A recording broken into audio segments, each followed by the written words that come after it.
ভরা মৌসুমে রাজশাহীতে আমের বাজারে ধস, লক্ষণভোগ 15, ল্যাংড়া হিমসাগর 35 টাকা। ঈদের ছুটির প্রভাব।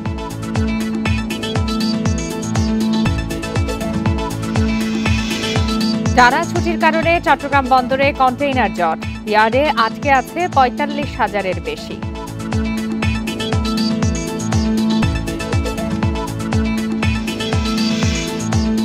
হবিগঞ্জে বাসে ধর্ষণের অভিযোগে চালক আটক, গাজীপুরে এটিএম বুথে কিশোরী ধর্ষণের মামলা।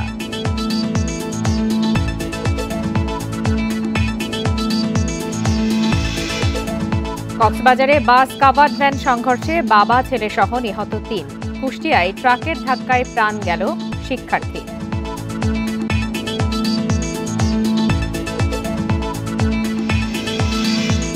পাথরকুয়ারিতে রাজস্ব আয়ের 6 গুণ বেশি ক্ষতি পরিবেশের।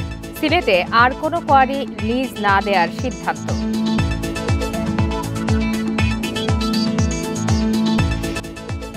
সমগ্র বাংলাদেশে সবাইকে আমন্ত্রণ। আপনাদের সাথে আছি আমি ফারহানা লোপা। এতক্ষণ শিরোনাম জানাচ্ছিলাম, এবার জানাবো বিস্তারিত।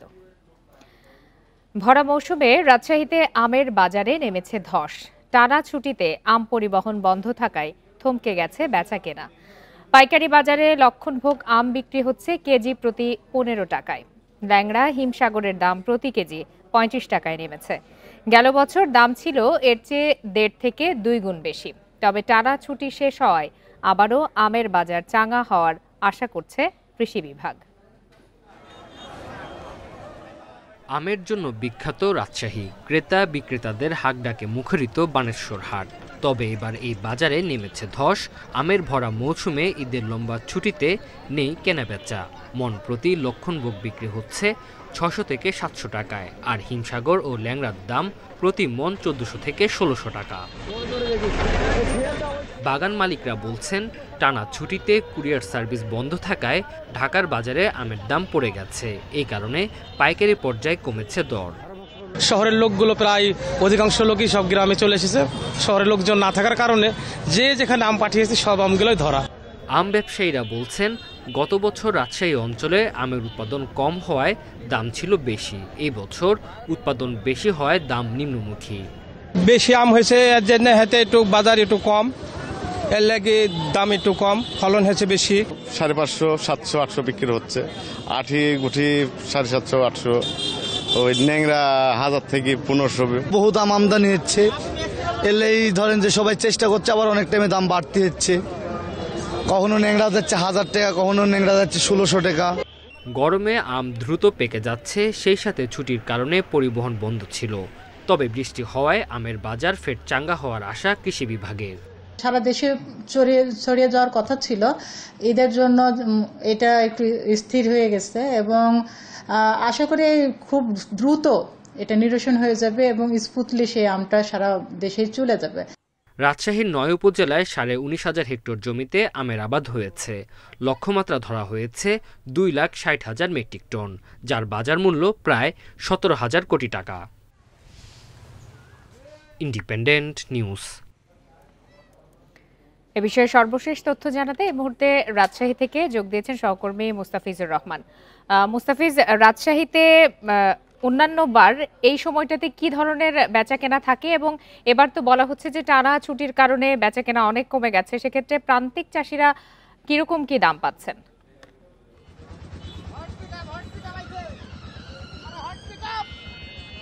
দেখুন, ঈদুল আজহার পর থেকেই মার্কেটটা অনেকটাই নিম্নমুখী। অর্থাৎ রাজশাহীতে শুরুর দিকে আম যখন উঠেছিল, সেই শুরুর দিকে যে দামটি ছিল সেই ধারা কিন্তু অব্যাহত ছিল না। অর্থাৎ ঈদের পরবর্তীতে সময় আমরা দেখেছি যে ঈদের আগে ঠিক যে আমগুলো, অর্থাৎ আঠি আম বা গুঠি আম যেটি বলা হয়ে থাকে, সেই আমগুলোই বিক্রি হয়েছিল 90 থেকে 100 টাকা। ঠিক তার পরবর্তীতে আমের দাম অনেকটাই নিম্নগামী এবং এখন পর্যন্ত আমরা দেখেছি যে যেটি লক্ষণভোগ বা লখনা স্থানীয়ভাবে বলা হয়ে থাকে সেই আমটি এখন বিক্রি হচ্ছে 550, 500, কোথাও সর্বোচ্চ 700 টাকা মন হিসেবে আমরা দেখেছি। এবং এরপরে যদি বলা যেতে পারে যে ন্যাংরা এবং খেরসাপাতের কথা যদি বলা হয়ে থাকে, ল্যাংড়া আম আকার ভেদে এখানে আমরা দেখেছি যে 1200 থেকে সর্বোচ্চ 1600 টাকা মন এখানে বিক্রি হয়েছে। এটি কিন্তু পাইকারি আমের হাট। এরপরে কিন্তু এখান থেকে আমগুলো নিয়ে যাওয়া হয় মোকামে, তারপরে পাইকারি আড়তদাররা দেশের বিভিন্ন স্থানে এখান থেকে আমগুলো নিয়ে যায়। এবং আজকে খেরসাপাত আম সর্বোচ্চ বিক্রি হয়েছে আকার ভেদে 1600, কখনো 1700 টাকা সর্বোচ্চ দাম আমরা দেখেছি। এরপরে কিন্তু আর দাম নেই। অথচ গেল মৌসুমে এই আমগুলো ছিল, অর্থাৎ ল্যাংড়ায় এই সময় বিক্রি হয়েছে 2000 টাকার উপরে, অর্থাৎ 2200 থেকে 2400 টাকা মন বিক্রি হয়েছে ল্যাংড়া, এবং খেরসাপাত ছিল 2600 টাকা মন গেল বছর এই সময়টি বিক্রি হয়েছিল। কিন্তু এইবার পুরোটাই উল্টো চিত্র, অর্থাৎ 2000-এর উপরে কিন্তু আমের দাম উঠেনি। তার কারণ হিসেবে ঈদের লম্বা ছুটি ছিল, সেই সময় পরিবহনগুলো বন্ধ ছিল, কুরিয়ার সার্ভিসগুলো বন্ধ ছিল। সেই সাথে আম পরিবহনের জন্য যেহেতু ঈদুল আজহার সময় পণ্যবাহী সেই ট্রাকগুলো সবগুলো গরু বা অন্যান্য পশু পরিবহনেই ব্যস্ত ছিল। এবং সেই সাথে পাইকার যে আড়তদার তারা কিন্তু ঢাকামুখী, অর্থাৎ ঢাকার যে পাইকারি আড়তদাররা ছিল তারা কিন্তু রাজশাহীতে আসেনি, যেহেতু চাহিদা ছিল না, যার ফলে তারাও কিন্তু এখানে আসেনি। যার ফলে আমের দামটি অনেকটাই নিম্নমুখী, বা স্থানীয় ভাষায় বলতে পারি যে আমের দাম পড়ে গেছে, এটি তারা বলছেন। আমরা যে আমটি এখন দেখাচ্ছি এটি ল্যাংড়া আম, এটি সর্বোচ্চ বিক্রি হয়েছে আজকের বাজারে, এটি 1400 টাকায় এই আমটি বিক্রি হয়েছে। এবং ব্যবসায়ীরা বলছিল যে এখানে তারা একদিকে কোরবানির সময় যেমন ক্রেতা শূন্য ছিল, সেই সময় রাজশাহীতে মৃদু তাপদাহ যাচ্ছিল, যার ফলে একদিকে গরমে গাছে আমগুলো রাখতে পারছিল না, যারা চাষিরা রয়েছেন তারা রাখতে পারছিল না, অপরদিকে ক্রেতা শূন্য বাজার ছিল।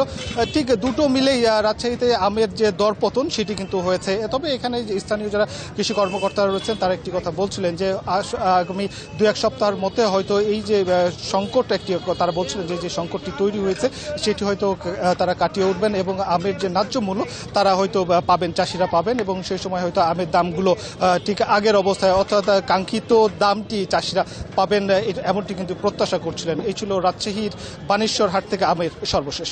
জানাচ্ছিলেন সহকর্মী মুস্তাফিজুর রহমান।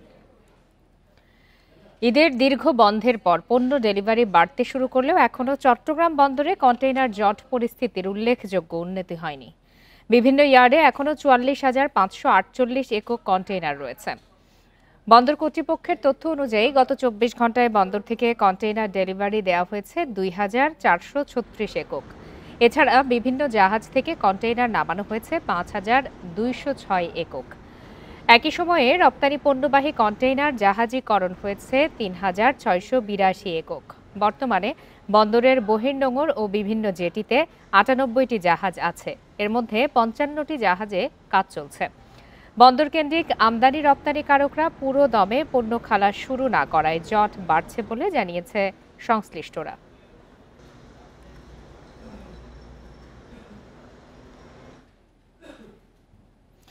হবিগঞ্জের নবীগঞ্জে চলন্ত বাসে কিশোরীকে ধর্ষণের অভিযোগ উঠেছে বাস চালক ও হেলপারের বিরুদ্ধে।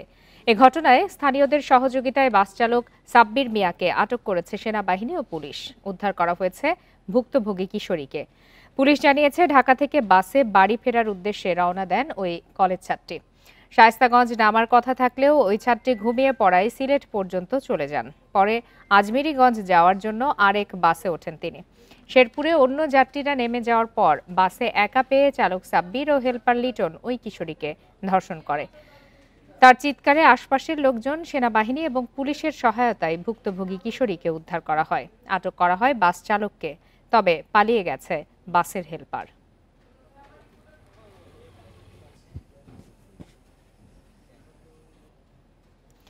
গাজীপুরের শ্রীপুরে চাকরির প্রলোভন দেখিয়ে ডেকে নিয়ে একটি ব্যাংকের এটিএম বুথে এক কিশোরীকে ধর্ষণের অভিযোগ উঠেছে। এ ঘটনায় মামলা করেছেন ভুক্তভোগী কিশোরী। স্বজনদের অভিযোগ, একটি কারখানায় কাজ করতেন ওই কিশোরী। টাকা তোলার জন্য বেসরকারি এটিএম বুথে নিয়মিত আসা যাওয়ার সুবাদে সেখানকার নিরাপত্তা কর্মী লিটনের সাথে তার পরিচয় হয়। অন্য কারখানায় ভালো বেতনের চাকরি দেওয়ার আশ্বাস দিয়ে রবিবার সকালে কিশোরীর বাবা ও কিশোরীকে ওই বুথে ডাকেন লিটন। এক পর্যায়ে কিশোরীর বাবাকে বাড়িতে পাঠিয়ে দিয়ে লিটন বুথের ভেতরে কিশোরীকে ধর্ষণ করে। এ ঘটনায় রবিবার সন্ধ্যায় শ্রীপুর থানায় মামলা করে ভুক্তভোগী। পুলিশ বলছে অভিযুক্ত লিটনকে ধরতে অভিযান চলছে।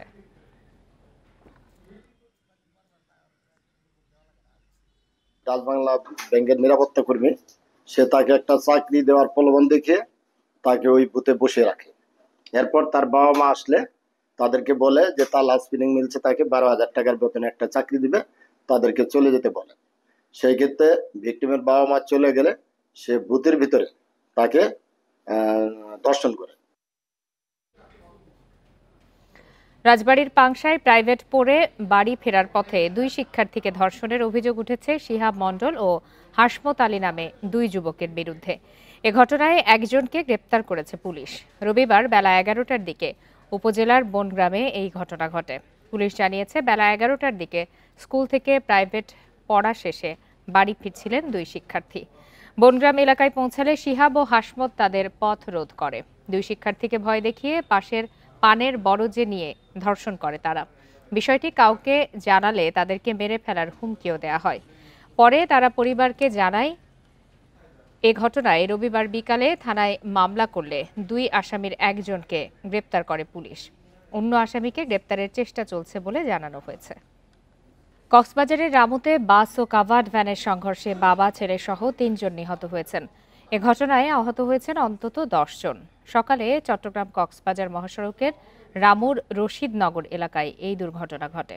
নিহতরা হলেন কক্সবাজারের পিএমখালী এলাকার ব্যবসায়ী হাবিবুব উল্লাহ ও তার 10 বছরের ছেলে রিয়াদ এবং রামুর পূর্ব রাজারকুল এলাকার বাসিন্দা রিমঝিম বড়ুয়া। প্রত্যক্ষদর্শীরা জানান, ঢাকা থেকে কক্সবাজারগামী কাভার্ড ভ্যানের সাথে চট্টগ্রামগামী পূরবী বাসের সংঘর্ষ হয়। এ সময় বাসটি উল্টে সড়কের পাশে পড়ে যায়। হতাহতরা সবাই বাস যাত্রী। দুর্ঘটনা কবলিত এলাকা থেকে কাভার্ড ভ্যান ও বাসটি জব্দ করা হয়েছে, তবে পালিয়েছে কাভার্ড ভ্যানের চালক। এদিকে সকালে কুষ্টিয়া সদরে বাস ট্রাক সংঘর্ষে ইসলামী বিশ্ববিদ্যালয়ের শিক্ষার্থী রাশেদুল ইসলাম নিহত হয়েছেন। এ ঘটনায় বাস ও ট্রাক জব্দ করা হলেও পালিয়েছে চালক। এছাড়া জয়পুরহাটে ট্রাকের ধাক্কায় অটো চালক নিহত, আহত অন্তত 5 জন। স্পটে আসি দেখলাম ওখানে একটা পুরুষ মধ্যবয়স্ক আর একটা শিশু মারা গেছে। নাস্তা করার সময় একটা আওয়াজ হয়েছিল, যখন আওয়াজ হয়েছিল তখন আমরা দূরে দূরে এখানে এসে দেখি গাড়িটা গিয়া হয়ে গেছে, উল্টে গেছে। পূরবী বাস যে কক্সবাজার থেকে চট্টগ্রাম দিকে যাচ্ছে, আর ওই একটা কভার ভ্যান চট্টগ্রাম থেকে কক্সবাজার দিকে যাচ্ছে। দেখে এখানে রশিদনগর চট্টগ্রাম কক্সবাজার মহাসড়কের রশিদনগর জেডিঘাট রাস্তার মাথায় মুখোমুখি সংঘর্ষে হয় এবং তার মধ্যে 3 জন নিহত মারা যায়। সিলেটের জাফলংয়ে 2 উপদেষ্টার গাড়ি আটকে বিক্ষোভের ঘটনায় মামলা দায়ের করা হয়েছে। বহিষ্কৃত যুবদল নেতা জাহিদকে প্রধান আসামি করে 159 জনের বিরুদ্ধে গোয়াইনঘাট থানায় মামলা করে police. Sylhet police super Mahbubur Rahman জানান, রবিবার রাতে গোয়াইনঘাট থানার উপপরিদর্শক ওবায়দুল্লাহ বাদী হয়ে মামলাটি দায়ের করেন। মামলায় 9 জনের নাম উল্লেখ সহ 150 জনকে অজ্ঞাত আসামি করা হয়েছে। ঘটনার পর বিভিন্ন গণমাধ্যমে প্রচারিত ভিডিও ফুটেজ দেখে অভিযুক্তদের শনাক্ত করা হয়। অপরাধীদের ধরতে পুলিশের অভিযান চলমান রয়েছে। শনিবার জাফলংয়ে সাংবাদিকদের সাথে কথা বলে বের হওয়ার সময় উপদেষ্টাদের গাড়িবহর অবরোধ করেন শ্রমিকরা। এ সময় পাথর কোয়ারি লিজ দেওয়ার দাবি জানান তারা। প্রায় 10 মিনিট পর পুলিশের তৎপরতায় পরিস্থিতি স্বাভাবিক হয়।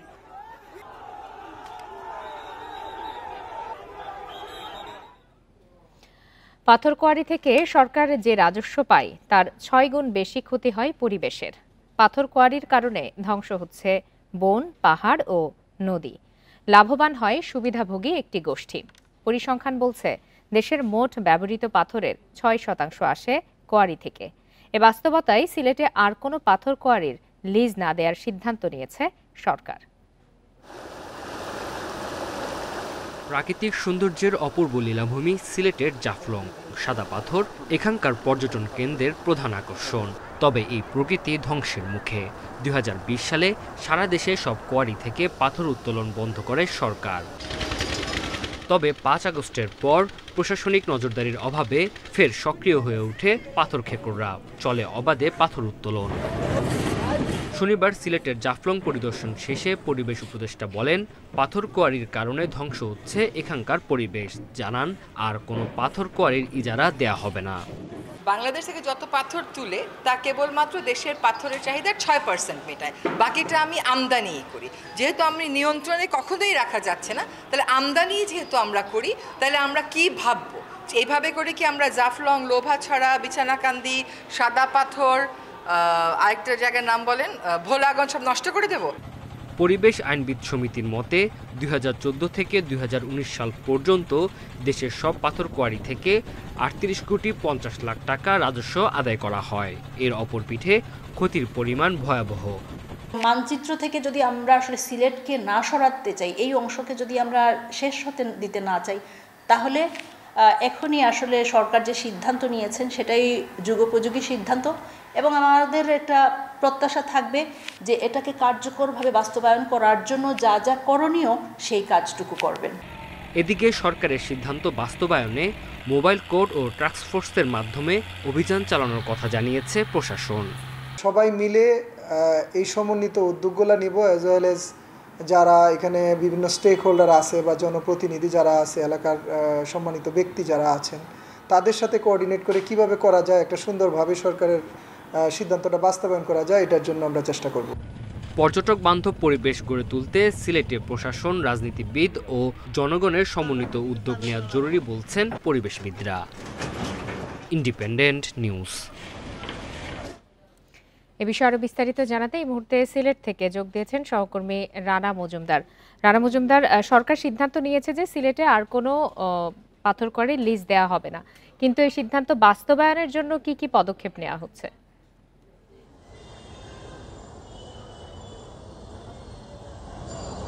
দেখুন, সেক্ষেত্রে আসলে প্রথমেই আপনাকে একটা তথ্য দিয়ে শুরু করতে চাই। সেটি হলো যে অল্প কিছুক্ষণ আগে আমরা যে তথ্যটি পেয়েছি সেটি হলো সিলেট সদর উপজেলার ধোপাগুল নামক যে জায়গাটি রয়েছে সেখানে অন্তত শতাধিক স্টোন ক্রাশার মিল রয়েছে, এবং এই মিলগুলোতে কিন্তু ইতিমধ্যে সেনাবাহিনীর নেতৃত্বে পুলিশ এবং বিজিবি সদস্যরা মিলে সেগুলোর যে বিদ্যুৎ লাইন ছিল সেই সংযোগটি কিন্তু বিচ্ছিন্ন করা কার্যক্রম এখনও চলমান রয়েছে। এবং এই সিদ্ধান্তটি কিংবা এই নির্দেশটি দিয়ে গিয়েছিলেন জ্বালানি উপদেষ্টা গত শনিবার, এবং তার পরিপ্রেক্ষিতেই কিন্তু আমরা দেখতে পাচ্ছি যে প্রশাসনের পক্ষ থেকে আজকে এরকম একটি উদ্যোগ নেওয়া হয়েছে। এর বাইরেও আসলে শনিবারে যখন উপদেষ্টাদের গাড়ি বহর আটকিয়ে দেওয়া হয় সেই ঘটনায় কিন্তু গতকালকে রাতে মামলা করা হয়েছে গোয়েনঘাট থানায়, এবং গোয়েনঘাট থানা পুলিশের তৎপরতায় এবং অন্যান্য প্রশাসনের সদস্যদের তৎপরতায় কিন্তু এই যে মামলার যে আসামি যারা রয়েছে তাদেরকেও কিন্তু গ্রেফতারের যে অভিযান সেটি কিন্তু পরিচালিত হচ্ছে। অর্থাৎ আমরা দেখতে পাচ্ছি যে আসলে উপদেষ্টাদের যে নির্দেশনা ছিল সেই নির্দেশনা বাস্তবায়ন করার ক্ষেত্রে প্রশাসন, পুলিশ প্রশাসন কিংবা উপজেলা প্রশাসন কিংবা স্থানীয় যারা প্রশাসন সংশ্লিষ্ট কর্মকর্তা যারা রয়েছেন তারা কিন্তু এই মুহূর্তে তাদের যে তৎপরতা সেটি কিন্তু চালাচ্ছেন। এর বাইরেও আসলে যে তথ্যটি আপনাকে দিতে চাই সেটি হলো পরিবেশ উপদেষ্টা কিন্তু বলে গিয়েছিলেন যে আসলে সিলেটে আর কোনো ধরনের পাথর কোয়ারি কিন্তু নতুন করে সরকার লিজ দিবে না, এবং এর পেছনের যে কারণটি তিনি উল্লেখ করেছেন সেটি হলো যে আসলে পাথর কোয়ারি লিজ দেওয়ার কারণে সরকারের যে পরিমাণ রাজস্ব আদায় হয়ে থাকে তার চেয়েও কিন্তু ব্যাপকভাবে ক্ষতিগ্রস্ত হয়ে থাকে সিলেটের প্রাণ প্রকৃতি এবং পরিবেশের। পাশাপাশি এই যে ভারী ট্রাকগুলো যেগুলো আসলে সিলেটের সড়ক দিয়ে দেশের বিভিন্ন জায়গায় যায় সেই কারণে কিন্তু সড়কেরও নানাভাবে আসলে ক্ষতি হয়, এবং এক্ষেত্রে আমরা কথা বলেছিলাম সিলেটের বেলার যিনি সমন্বয়ক রয়েছেন তার সঙ্গে। তিনি আমাদেরকে যে তথ্যটি জানিয়েছেন সেটি হলো 2014 থেকে 2019 সাল পর্যন্ত দেশে সবগুলো পাথর কোয়ারি মিলে 38 কোটি 50 লক্ষ টাকা কিন্তু রাজস্ব আদায় করা হয়, কিন্তু এর বিপরীতে শুধুমাত্র কোম্পানিগঞ্জের শারফিন টিলাকে পাথর কোয়ারি ঘোষণা করার ফলে অন্ততপক্ষে পরিবেশ এবং রাস্তাঘাটের ভাঙচুর এই সব কিছু মিলিয়ে সরকারের অন্তত 250 কোটি টাকার ক্ষতি হয়েছে। তো এই যে আসলে ক্ষতি, এটি শুধুমাত্র একটি টিলার যে পরিসংখ্যান সেটি তিনি আমাদেরকে দিয়েছেন, এবং তিনি বলছেন যে এভাবে অন্যান্য যে পাথর কোয়ারিগুলো রয়েছে সেগুলোর মাধ্যমেও কিন্তু আসলে পরিবেশ নানাভাবে বিপর্যস্ত হচ্ছে, ধ্বংসযজ্ঞ চালানো হচ্ছে, আমাদের প্রাণ প্রকৃতির ক্ষতি হচ্ছে, পাশাপাশি সড়কের ক্ষতি হচ্ছে।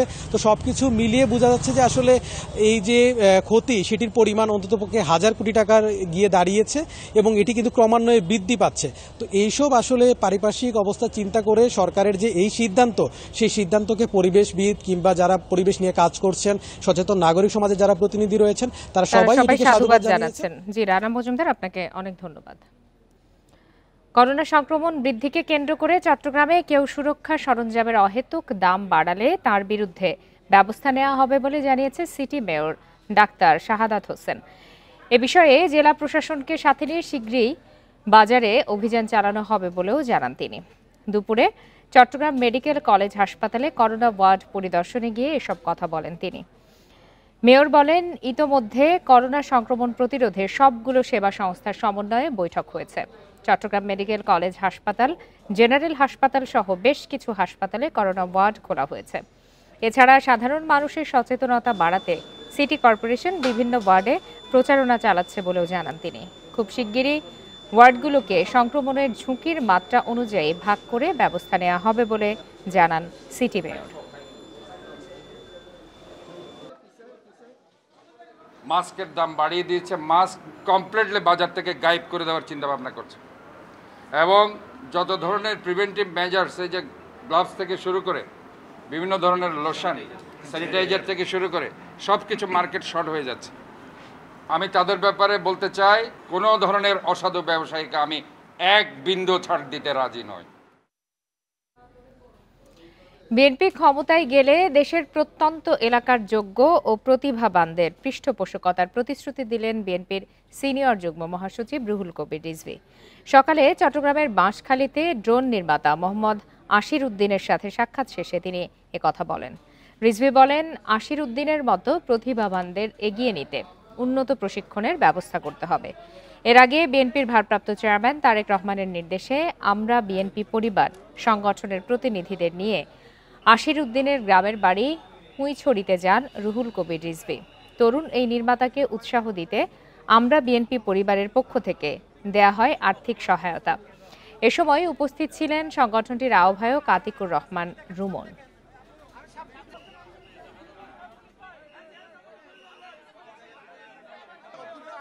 আমাদের এই রাষ্ট্রের মধ্যে কত যে এলভা এডিসন, কত যে জেমস ওয়ার্ট, কত যে রাইট ভ্রাতৃদ্বয়, রাইট ব্রাদার্সরা জন্ম হচ্ছে, কিন্তু পৃষ্ঠপোষকতার অভাবে এরা অঙ্কুরেই ঝরে যায়।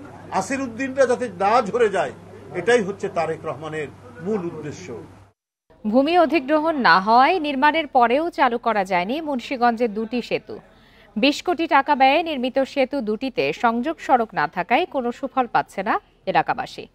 জটিলতা কাটিয়ে সেতু চালু করতে প্রকল্পের মেয়াদ বাড়ানোর প্রস্তাব দিয়েছে সড়ক ও জনপথ বিভাগ। মুন্সিগঞ্জে চরাঞ্চলে 5টি ইউনিয়নের প্রবেশদ্বার মুন্সিরহাট ও হামিদপুরে দুটি সেতু ঝুঁকিপূর্ণ হওয়ায় 2023 সালে শুরু হয় নতুন সেতুর কাজ। গত এপ্রিলে আরসিসি সেতু নির্মাণ শেষ হলেও সংযোগ সড়কের অভাবে কাজে আসছে না এগুলো। এলাকাবাসী বলছে, সেতু নির্মাণের আগেই সংযোগ সড়কের ভূমি অধিগ্রহণ না করায় বর্তমানে বাড়িঘর ও দোকানপাট ছাড়তে চাইছে না মালিকরা। এ কারণে ঝুঁকিপূর্ণ পুরনো বেইলি সেতু দিয়ে চলছে যাতায়াত। রাস্তা না নিয়ে ব্রিজ বানায় লাইছে, তো এই ব্রিজ বানায় লাভ কি যদি আমরা চলাচলই করতে না পারি? এতটা খরচ করে ব্রিজ বানালে আমরা রাস্তায় নাই যাইতে পারি না, কি লাভ হইল? আগের ব্রিজ তো ভালো ছিল আমাদের, এই যে ঘরবাড়ির উপরে ব্রিজ উঠায়, ব্রিজ এখন ওপেন করে নাই। ভূমি মালিকদের অভিযোগ, সেতু নির্মাণের আগেই সংযোগ সড়কের জন্য সম্পত্তি অধিগ্রহণ শুরু না করে প্রতারণা করেছে কর্তৃপক্ষ। সরকারি প্রক্রিয়া মেনেই অধিগ্রহণ ও ক্ষতিপূরণের দাবি মালিকদের। ব্রিজের পাশেই সরকারি খাত জমি থাকার পরেও ব্রিজটা কেন মালিকানা জমির উপর দিয়ে উঠাইলো, এটা আমরা সাধারণ মানুষ বা এই জায়গায় যারা মালিক আছে কেউই বুঝতে পারি না।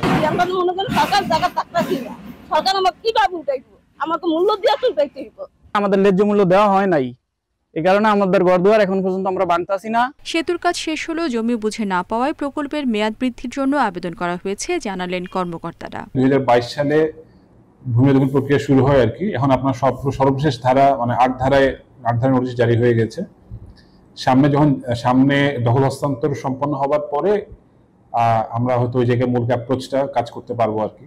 দ্রুত সংযোগ সড়ক স্থাপন করে সেতু দুটি ব্যবহারের উপযোগী করার দাবি 5 ইউনিয়নের লক্ষাধিক মানুষের। Independent news. এ বিষয়ে আরো বিস্তারিত জানাতে এই মুহূর্তে মুন্সিগঞ্জ থেকে যোগ দিয়েছেন সহকর্মী জিতু রায়। জিতু রায়, 5 ইউনিয়নের লক্ষাধিক মানুষ এই সংযোগ সড়কের অভাবে নানা ধরনের বিড়ম্বনায় পড়ছেন। কবে নাগাদ সংযোগ সড়কটি কাজ শুরু হতে পারে বা চালু হতে পারে, কি বলছে কর্তৃপক্ষ? দেখুন, আমরা প্রতিবেদনে প্রথমেই দেখিয়েছি সংযোগ সড়ক না থাকার কারণে এই যে দুটি আরসিসি সেতু নির্মাণ হওয়ার পরেও এর ব্যবহারের থেকে বঞ্চিত হচ্ছেন ৫ ইউনিয়নের লক্ষাধিক মানুষ। সড়ক বিভাগ যেটা বলছেন যে এই প্রকল্পটি বাস্তবায়নের ৯৫% কাজ সমাপ্ত, মানে সেতু দুটো নির্মাণ হয়ে গেছে, কিন্তু সংযোগ সড়কের জন্য তারা প্রকল্পের মেয়াদ বৃদ্ধি করবার জন্য কর্তৃপক্ষের কাছে চিঠি পাঠিয়েছেন। তো এ থেকে স্পষ্ট বোঝা যাচ্ছে যে এই যে 2025 জুনের মধ্যে শেষ হওয়ার কথা সেটি শেষ হচ্ছে না, আর এই কারণে ক্ষোভ প্রকাশ করেছেন স্থানীয়রা। তারা যেটি বলছেন 2023 সালে এই যে ঝুঁকিপূর্ণ সেতুটির যাতায়াত থেকে ইউনিয়নবাসীদেরকে রক্ষা করবার জন্য যে নতুন সেতুটি নির্মাণ হয়েছে, দুটি নির্মাণ হলো, তার সুফল থেকে কিন্তু তারা সম্পূর্ণরূপে বঞ্চিত হচ্ছেন। এখনও কিন্তু তাদেরকে ঝুঁকি নিয়ে এই যে ভাঙা সেতুটি দিয়ে কিন্তু চলাচল করতে হচ্ছে। তার জন্য তারা যেটি বলছেন যে এই সেতু দুটোর যে স্থানে ছিল পুরনো অবস্থানে, সেখানেই যদি সেতু দুটি নির্মাণ করা হতো তাহলে এই ভোগান্তিতে পড়তো না। ক্যামেরায় স্পষ্ট দেখা যাচ্ছে এই যে দুটো সেতু নির্মাণ করা হয়েছে, আরসিসি সেতু 20 কোটি টাকা ব্যয় করে, তার যে সংযোগ সড়ক হওয়ার কথা, যেদিকে দিয়ে ওঠার কথা বা নামার কথা, সেখানে এখনও কিন্তু কোনো ব্যবস্থাপনা লক্ষ্য করা যাচ্ছে না। বড় বড় গর্ত হয়ে রয়েছে এবং যেদিক দিয়ে সংযোগ সড়কটি হওয়ার কথা সেই সংযোগ সড়কের স্থানে মুন্সিরহাটের যে সেতুটি, সেখানে কিন্তু মুন্সিরহাট বাজারের পরবর্তী যে জায়গাটা, সেখানে কিন্তু প্রায় 50টিরও অধিক দোকান কিন্তু আমরা এখানে লক্ষ্য করতে পাচ্ছি। এসব দোকান মালিকরা যেটি বলছেন, তারা সরকারের নির্ধারিত ভূমি অধিগ্রহণ প্রক্রিয়ার মাধ্যমে তারা যদি নির্ধারিত মূল্যটি, ন্যায্য মূল্যটি বুঝে না পান, তারা কিন্তু জায়গাটি ছাড়ছেন না। আর এই যে ভূমি মালিক এবং সড়ক বিভাগের উভয়ের প্রতি যে দোষারোপ, এই দোষারোপের কারণে কিন্তু ভোগান্তিতে পড়ছেন এই ৫ ইউনিয়নের লক্ষাধিক মানুষ। তারা যেটি বলছেন, তারা যে স্বপ্নে বুক বেঁধেছিলেন 2023 সালে যে নতুন সেতুটি ব্যবহার করবেন। যে স্থাপনা বা দোকানগুলো দেখা গেল, সেটি কি অনেক আগে থেকেই ছিল নাকি নতুন করে নির্মিত হয়েছে?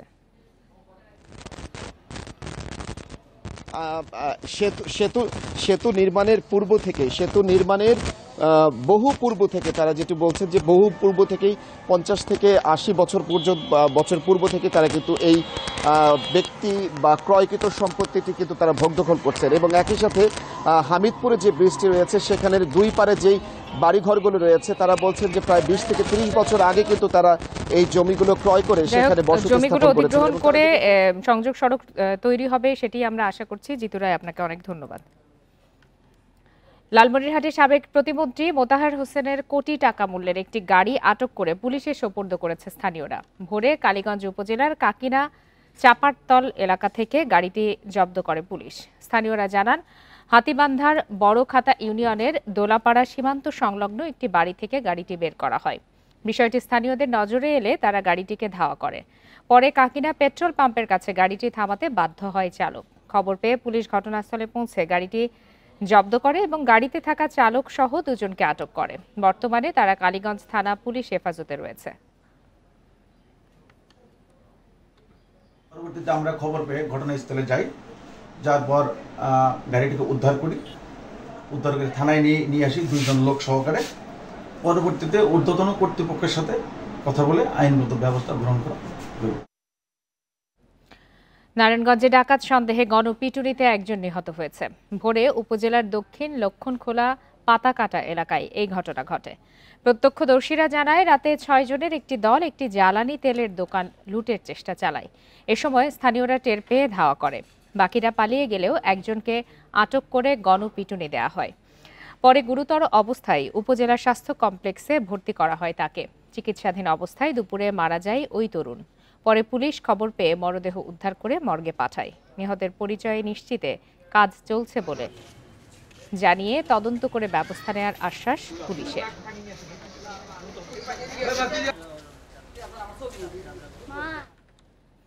মুন্সিগঞ্জ লঞ্চ ঘাটে নোঙর করা একটি লঞ্চের পন্টুন থেকে এক যাত্রী নিখোঁজ হয়েছে। রাতের ওই ঘটনায় সকাল থেকে অভিযান চালাচ্ছে ফায়ার সার্ভিস ও বিআইডব্লিউটিএ। প্রত্যক্ষদর্শীরা জানান, ভোলার তজুমউদ্দিন থেকে ঢাকা সদরঘাটের উদ্দেশ্যে ছেড়ে আসে যাত্রীবাহী লঞ্চ ফারহান 3। রাত 2টার দিকে যাত্রা বিরতিতে মুন্সিগঞ্জে লঞ্চটি নোঙর করে। এ সময় আরেক যাত্রীকে এগিয়ে দিতে লঞ্চ ঘাটে নামে রফিকুল ইসলাম। পরে লঞ্চে ওঠার সময় পন্টুন থেকে ধলেশ্বরীতে পড়ে যায় রফিকুল। এ ঘটনায় সকাল থেকে বিআইডব্লিউটিএ ও ফায়ার সার্ভিসের ডুবুরি টিম অভিযান চালাচ্ছে। তবে নদীর গভীরতা এবং তীব্র স্রোতের কারণে উদ্ধার অভিযান কিছুটা ব্যাহত হচ্ছে বলে জানিয়েছেন ডুবুরিরা। সরকারি সহায়তা না পেয়ে 4 দশক পর নিজেরাই সংস্কার করলেন বগুড়া জেলার যমুনা নদীর পাশের সোনাতলা বাঁধ। এই সংস্কার নদী ভাঙন থেকে রক্ষার পাশাপাশি পুনরায় তৈরি করেছে স্থানীয় সড়ক সংযোগ। এতে করে সোনাতলা ও সারিয়াকান্দি উপজেলার প্রায় 1.5 লক্ষ মানুষের চলাচলে সুবিধা নিশ্চিত হবে। এই বাঁধটি বগুড়া জেলার সোনাতলায় 4 দশক আগে বন্যা ও ভাঙনে নিশ্চিহ্ন হয়ে গেলে যোগাযোগ বিচ্ছিন্ন হয়ে যায় সোনাতলা ও সারিয়াকান্দি উপজেলার মধ্যে। দপ্তরে দপ্তরে ঘুরে ক্লান্ত এলাকাবাসী এবার নিজস্ব অর্থায়ন আর স্বেচ্ছাশ্রমেই বানিয়ে নিয়েছেন তাদের যোগাযোগের জরুরি বাঁধটি। গত ডিসেম্বরে চাঁদা তোলা শেষে স্বেচ্ছাশ্রমে শুরু হয় এর সংস্কার কাজ। পূর্ব তেকাইনি চুকাইনগর থেকে সুজালের পাড়া গুচ্ছগ্রাম পর্যন্ত 40 ফুট প্রশস্ত এই বাঁধ 1.5 কিলোমিটার। 20-25 গ্রামের লোক আমরা সহযোগিতা করে এই খালটা উদ্যোগ নিয়ে আমরা কিছু টাকা দিয়ে আমরা ইয়ে করতেছি। বাঁধটা আমাদের সবাই মিলে বাঁধটা করছি আমরা নিজের অর্থায়নে করার পর আমাদের একটু সুবিধা ফিরে আসছে। বাঁধ নির্মাণে এলাকার সব শ্রেণী ও পেশার মানুষ সহযোগিতার হাত বাড়ান। 500 থেকে 1 লাখ টাকা পর্যন্ত চাঁদা দিয়েছেন স্থানীয়রা। এলাকার সমস্ত ভিক্ষুক থেকে শুরু করে উচ্চ পর্যায়ে যারা আছে সবাই অর্থ দান করেছে এবং এই বাঁধ নির্মাণ করতে গিয়ে কিছু সরকারি রাস্তা ছিল, বাকি যে 4000 ফিটের মতন আছে হলে বেসরকারি লোকের রাস্তার জমি জমা যারা প্রায় 20 থেকে 25 বিঘা জমির মতন হবে তারা দান করেছে রাস্তার সুবিধার জন্য। বাঁধের 80% কাজে ইতিমধ্যেই ব্যয় হয়েছে প্রায় 50 লাখ টাকা। বাকি অসম্পূর্ণ কাজে মানুষের পাশে থাকবে স্থানীয় সামাজিক সংগঠন মনি পঞ্চায়েত কল্যাণ ট্রাস্ট। তারা এত নিরীহ 1000, 2000, 5000 তারা নিজেদের উদ্যোগে এই টাকাটা দিচ্ছে। তাদের পাশে আমি অনেক আগে থেকে আছি, ইনশাল্লাহ এখনও থাকব এবং আমার সোর্স থেকে যদি গভর্নমেন্ট লেভেলে কোনো সুযোগ থাকে আমি সেটা করব। 1940 সালে সরকারি নথিতে উল্লেখ করা পূর্ব তেকাইনি চুকাইনগরের বাঁধটি 1984 সালের বন্যায় ব্যাপক ক্ষতি হয়। এতে বিপদে পড়েন বগুড়ার 2 উপজেলার অন্তত 40 গ্রামের 50,000 মানুষ। Hasibur Rahman, Independent news, Sonatala, Bogura. লক্ষ্মীপুরে চতালিয়া বাজার ও আশপাশের খালে অবৈধ স্থাপনা উচ্ছেদ করেছে প্রশাসন। সকালে সদর উপজেলা সহকারী কমিশনারের নেতৃত্বে ভ্রাম্যমাণ আদালত এই অভিযান পরিচালনা করে। সকাল থেকে দুপুর পর্যন্ত প্রায় 1/2 শতাধিক স্থাপনা উচ্ছেদ করা হয়েছে। গত 15 দিন ধরে জেলার বিভিন্ন স্থানে খালের 2 পাশের অবৈধ প্রায় 500-র বেশি স্থাপনা উচ্ছেদ করা হয়। উচ্ছেদ কার্যক্রমে উপস্থিত ছিলেন সেনাবাহিনী, পুলিশ ও স্থানীয় প্রশাসনের কর্মকর্তারা। স্থানীয়রা জানান, দীর্ঘদিন ধরে লক্ষ্মীপুরে বেশিরভাগ খালের 2 পাড়ে কয়েক হাজার অবৈধ স্থাপনা গড়ে তোলে দখলদাররা। এতে মাছ চাষে বিঘ্ন হওয়ার পাশাপাশি সামান্য বৃষ্টিতে পৌর শহর সহ বিভিন্ন স্থানে জলাবদ্ধতা সৃষ্টি হয়। এতে ভোগান্তিতে পড়তে হয় স্থানীয়দের। মৌলভীবাজারের কুলাউড়ায় প্রেমের প্রস্তাবে রাজি না হয় স্কুল শিক্ষার্থী নাফিসা জান্নাত আঞ্জুমানকে হত্যা করা হয়েছে। গ্রেপ্তার জুনেল মিয়াকে জিজ্ঞাসাবাদের পর এই তথ্য জানিয়েছে পুলিশ। দুপুরে মৌলভীবাজারে এক সংবাদ সম্মেলনে পুলিশ সুপার জানান, স্কুলে যাওয়ার পথে প্রায়ই জান্নাতকে উত্ত্যক্ত করত প্রতিবেশী জুনেল। 12 জুন বাড়ি ফেরার পথে জান্নাতকে ধর্ষণের চেষ্টা করে জুনেল। এ সময় চিৎকার করতে থাকলে জান্নাতকে শ্বাসরোধে হত্যা করা হয়। পরে মরদেহ একটি ছড়ায় ফেলে পালিয়ে যায় জুনেল মিয়া। 2 দিন পর 14 জুন জান্নাতের মরদেহ উদ্ধার করে পুলিশ। সে চিৎকার করে যখন তার মুখ আটকে রাখে, মুখ আটকে তাকে গলা টিপে হত্যা করে। এটা হলো প্রাথমিকভাবে আমরা তার কাছ থেকে, বিশেষ করে একুশ যে সে তার কাছ থেকে আমরা এই তথ্যটা পেয়েছি। ব্রাহ্মণবাড়িয়ায় তুচ্ছ ঘটনার জেরে বড় ভাই ও ভাতিজার মারধরে এক ব্যক্তি নিহত হয়েছেন। রাতে চিকিৎসাধীন অবস্থায় তার মৃত্যুর পর পলাতক অভিযুক্তরা। স্বজনরা জানান, গতকাল দুপুরে মনিরের ঘরের সামনে তার বড় ভাই বাবুল মিয়ার স্ত্রী মাটির চুলায় রান্না করছিলেন। এ নিয়ে ভাই ভাবির সাথে কথা কাটাকাটি হয় মনিরের। এর জেরে বড় ভাই বাবুল ও ভাতিজা শাওন মারধর শুরু করলে গুরুতর আহত হন মনির। পরে হাসপাতালে চিকিৎসাধীন অবস্থায় রাতে মারা যায় মনির। এ ঘটনায় আইনি ব্যবস্থা নেওয়া হবে বলে জানিয়েছে পুলিশ। এদিকে ঝিনাইদহে ছেলের ধারালো অস্ত্রের আঘাতে বাবা নিহতের পর অভিযুক্ত ছেলেকে আটক করেছে পুলিশ। অভিযুক্ত ফয়সাল মানসিক ভারসাম্যহীন বলে দাবি পরিবারের।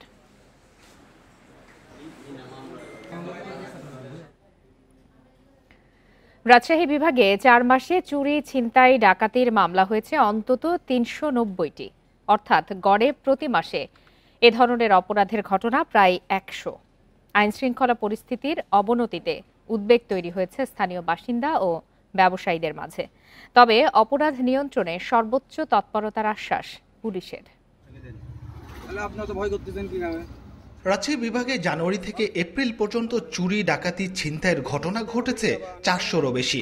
ডাকাতির ঘটনাই ঘটেছে ২৯টি, আর সবচেয়ে বেশি হয়েছে সিরাজগঞ্জে। পুলিশের তথ্য বলছে ২৮৪টি চুরির ঘটনার মধ্যে ৫৪টি হয়েছে বগুড়ায়।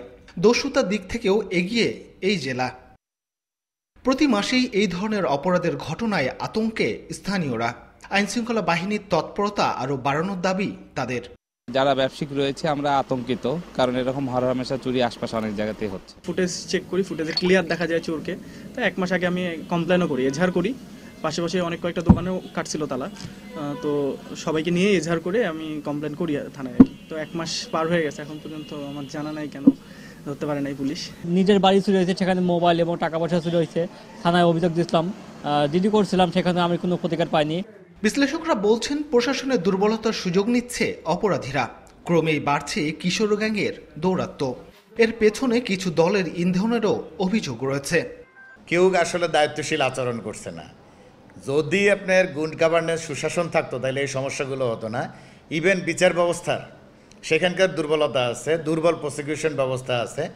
এর বাইরে যেটা আছে রাজনৈতিক দলগুলোর যে ইন্ধন যোগানো। পুলিশের কর্মকর্তারা বলছেন ৫ আগস্টের পর মনোবল হারানো বাহিনীর সদস্যরা আবারও সক্রিয় হয়ে মাঠে নেমেছেন। অপরাধ নিয়ন্ত্রণে সর্বোচ্চ তৎপরতা রয়েছে তাদের। দেশের বিদ্যমান আইন ও বিধির আলোকে সেগুলোকে আমরা নিয়ন্ত্রণ করি এবং অপরাধীদেরকে যেন আইনানুগ প্রক্রিয়ায় বিচারের সম্মুখীন করা যায়, সেই জন্য আমাদের তৎপরতা অব্যাহত আছে। ৪ মাসে এসব চুরি, ছিনতাইয়ের ঘটনায় আহত হয়েছেন অন্তত অর্ধশতাধিক। Mustafizur Rahman, Independent News, Rajshahi. ঢাকার দোহারে আধিপত্য বিস্তারকে কেন্দ্র করে বিএনপির দুই পক্ষের সংঘর্ষে ৬ জন আহত হয়েছেন। দুপুরে কুসুমহাটি সুন্দরীপাড়া এলাকায় এই ঘটনা ঘটে। স্থানীয়রা জানান, উপজেলা বিএনপির সদস্য আমজাদ হোসেন মোল্লা কাজ শেষে বাড়ি ফিরছিলেন। এমন সময় তার পথ রোধ করে উপজেলা ছাত্র দলের সিনিয়র যুগ্ম সাধারণ সম্পাদক ও কুসুমহাটি ইউনিয়ন ছাত্র দলের সাবেক সাধারণ সম্পাদক রাশেদ মিয়া সহ কয়েকজন। কথা কাটাকাটির এক পর্যায়ে উভয় পক্ষ সংঘর্ষে জড়ায়। এতে আহত হয় ৬ জন। পরে তাদের বিভিন্ন হাসপাতালে ভর্তি করা হয়। অভিযোগ পেলে আইনি ব্যবস্থার আশ্বাস পুলিশের।